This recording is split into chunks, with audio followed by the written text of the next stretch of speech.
Abigail Richard is delighted to present her first novel in French entitled Bleu. Bleu is an initiatory tale in poetic prose of a man and a woman united by the desire for solitude and silence. The story, filled with images both oniric and realistic, unveils the intimate journeys, the great falls and rebirths of Axel, a Berlin bookseller, and of Maël, a Montreal artist. Bleu is the union of the sacred feminine and masculine. It translates the rise of densities in these times of transition. It is a tale of twin flames and the healing of the heart, which invites one to find wholeness in oneself and the integration of one's shadow. It is also an aesthetic homage to incarnated life, celebrated by all the senses, as well as a tribute to mindfulness. The tale is filled with art, travels, colors, scents, tastes, music, and atmosphere.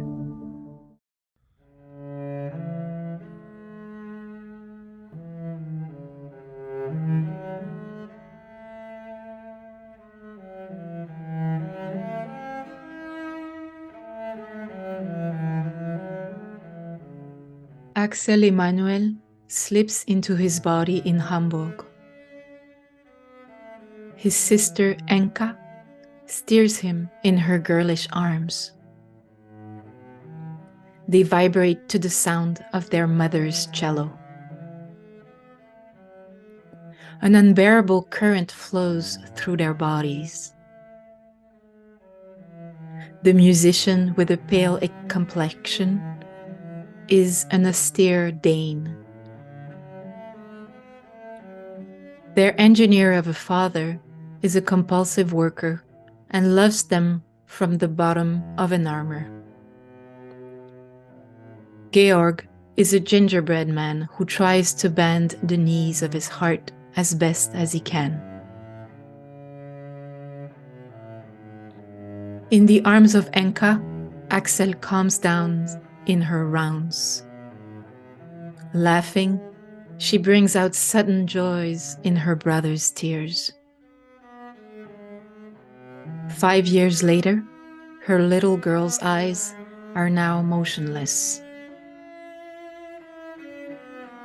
Lying on the road outside Bremen, her dislocated body gradually stiffens. Her father has stopped comprehending when faced with the hole in the windshield. Her mother, unconscious, lies down in a strange posture. At this very moment, Oma is baking cookies and Axel is reading quietly in the Hamburg living room. Lemon zest mingles with cinnamon and wafts through the apartment.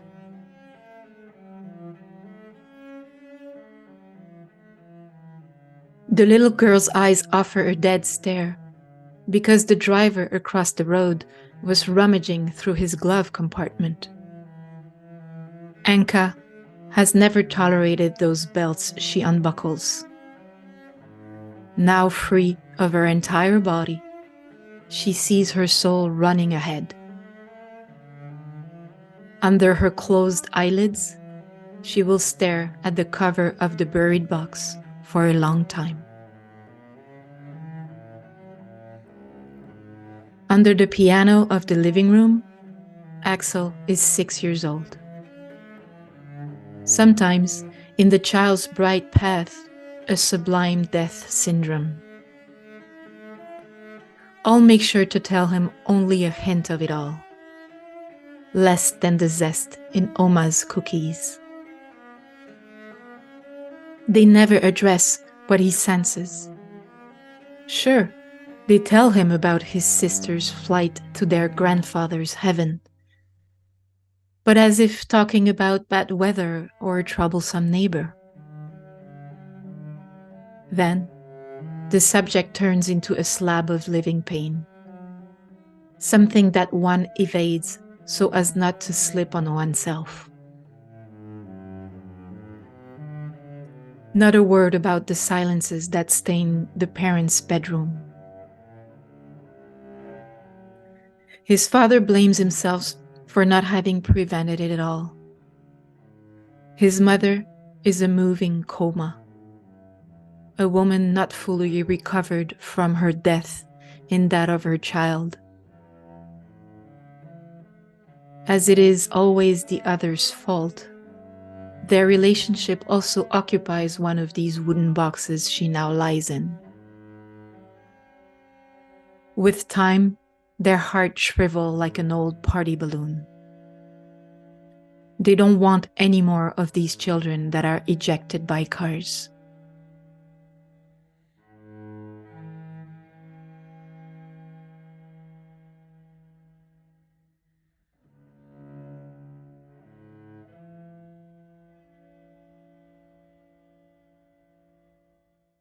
So Axel wanders among his mother's students. The little musicians are the fleeting passengers of the living room raft.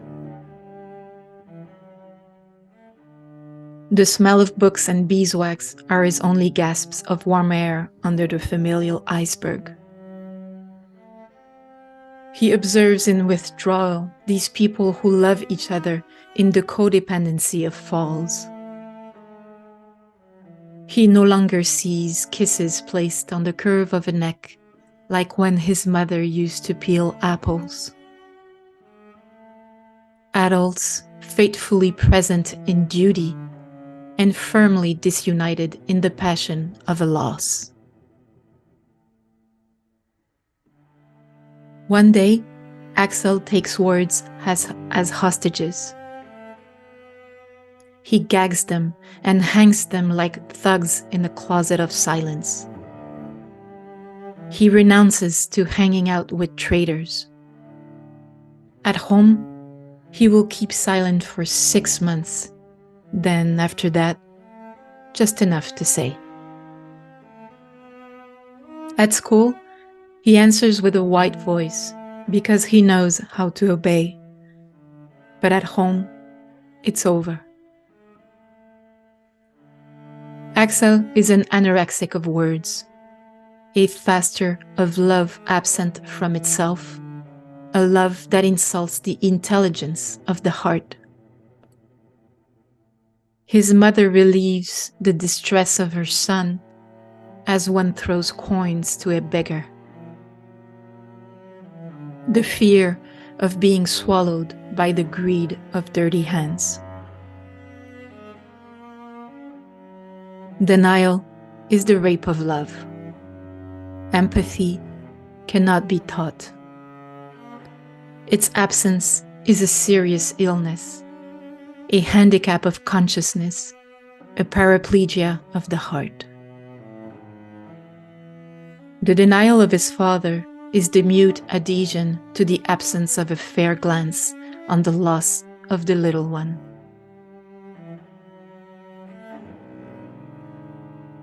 On a vacation day, this word called love, Axel throws it into the vast North Sea. A tiny pebble of a word that has become useless, dragged for too long in his parka pocket. He will now make thoughtfulness in all his only parent. This silence needed in his throat suits everyone. They skate on the ice under which he grows up. A cushion of oblivion smothering a lucid soul. The homicide of youth is never more than an omission of presence. Axel swallows words like the bitter soup forced on little ones to earn their desert. Since he already has 2, Axel will never have children. His Oma is a fairy who sees everything. She converses without words with the soul of her grandson. The lukewarm kitchen is populated with tales, consciousness, and lemon scent. Axel acts as a border. He acts as a wall to that other shame, that of the depressed nations that are his parents. Axel stands as a witness to two sufferings, huddled under the piano. Under the piano, Axel observes the unraveling of the world. A watchful eye that sees everything before him. He digs himself from within to make room for Bach's gyrations in the maternal notes. Welcomed frequencies because it is better than nothing. And it is beautiful to see again from under his eyelids Enka's whirling in crystalline laughter. The rain lays continuously 1,000 drips on the windows of the Hamburg living room.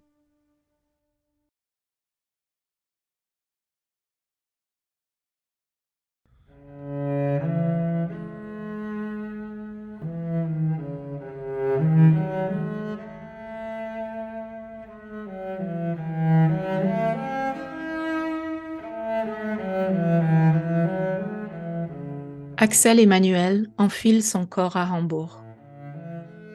Sa sœur, Enka, le remue au creux de ses bras de fillette. Ils vibrent au son du violoncelle de leur mère. Un courant intenable traverse tout leur corps. La musicienne au teint pâle est une Danoise austère. Travailleurs compulsifs, leur ingénieur de père les aime tout au fond d'une armure. Georg est un homme peint d'épices qui plie comme il le peut les genoux de son cœur. Au creux des bras d'Enka, Axel s'apaise dans les rondes. Rieuse, elle fait naître des joies brusques dans les larmes de son frère. 5 ans plus tard, son regard de fillette est maintenant immobile. Allongé sur une route à la sortie de Brême, son corps déboîté se raidit peu à peu. Son père a cessé de comprendre face au trou du pare-brise. Sa mère, inconsciente, repose dans une posture étrange. À cet instant précis, Oma enfourne des biscuits et Axel lit sagement dans le salon d'Hambourg. Le zeste de citron se mêle à la cannelle et se faufile dans tout l'appartement. Les yeux de la fillette offrent un regard de morte, car l'automobiliste d'en face fouillait sa boîte à gants. Enka n'a jamais toléré ces ceintures qu'elle détache. À présent libérée de son corps tout entier, elle voit son âme courir devant. Sous ses paupières closes, elle fixera longtemps le capot de la caisse enterrée. Sous le piano du salon, Axel a 6 ans. Parfois, dans la voix lumineuse de l'enfant, un syndrome de mort sublime. On s'assure de ne lui dire qu'un soupçon de tout ça. Moins que le zeste des biscuits d'Oma. On n'aborde jamais ce qu'il flaire. Bien sûr, on lui conte l'envol de sa sœur au ciel de ses grands-pères, mais comme on parle du mauvais temps ou d'un voisin gênant. Puis le sujet se mute en plaque de souffrance vive, quelque chose qu'on esquive pour ne pas glisser sur soi. Pas un mot sur les silences qui souillent la chambre des parents. Son père s'en veut de n'avoir pas évité. Sa mère est un coma qui bouge, une femme mal remise de sa mort dans celle de son enfant. Comme c'est la faute de l'autre, leur couple occupe aussi une de ces caisses en bois. Avec le temps, leur cœur se ratatine comme un ballon de fête. On n'en veut plus de ces enfants qu'éjectent les voitures. Axel erre parmi les élèves de sa mère. Les petits musiciens sont les passagers fugaces du radeau du salon. L'odeur des livres et de la cire d'abeille sont ses seules bouffées d'air chaud sous l'iceberg familial. Il observe en retrait ces gens qui s'aiment dans la codépendance des chutes. Il ne voit plus le souffle qu'on pose au creux d'une nuque, comme quand sa mère pelait des pommes. Des adultes fidèlement présents dans le devoir et fermement désunis dans la passion d'une perte. Un jour, Axel prend les mots en otage. Il les bâillonne et les pend comme des truands dans l'armoire du silence. Il renonce à côtoyer les traîtres. À la maison, il se taira 6 mois. Puis après, juste ce qu'il faut pour dire. À l'école, il répond d'une voix blanche puisqu'on l'exige, parce qu'il sait obéir. Mais chez lui, c'est fini.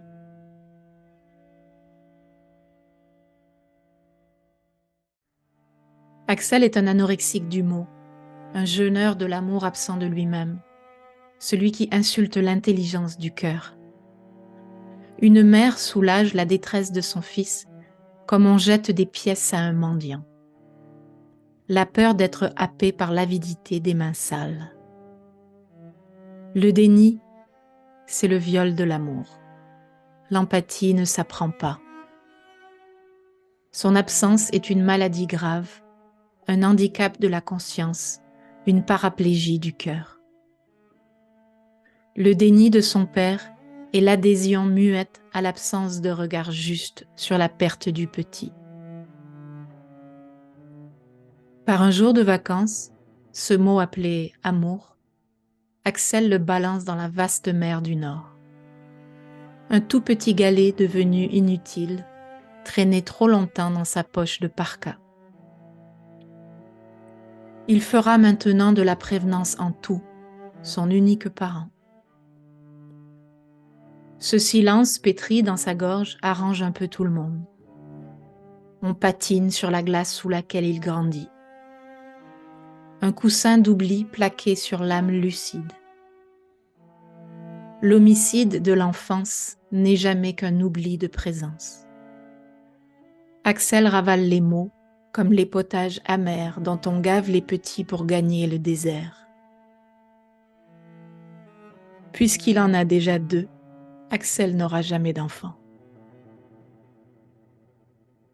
Son Oma est une fée qui voit tout. Elle converse sans mots avec l'âme du petit-fils. La cuisine est une tiédeur, peuplée de contes, de conscience et d'arômes de citron. Axel fait office de frontière. Il sert de mur à l'autre honte, celle des nations dépressives que sont ses géniteurs. Axel assiste à 2 souffrances blotties sous le piano. Sous le piano, Axel observe l'effilochement du monde. Une vigile de regard qui voit tout devant lui. Il se creuse du dedans pour faire place aux gyrations de Bach dans les notes maternelles.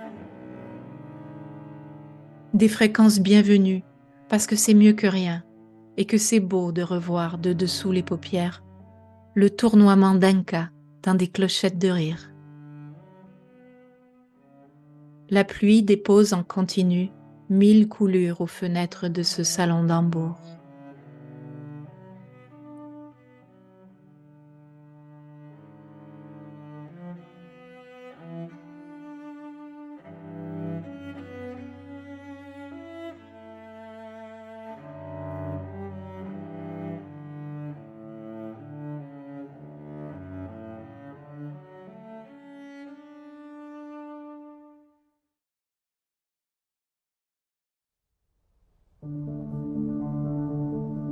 Abigaël Richard est ravie de vous présenter son premier roman intitulé Bleu.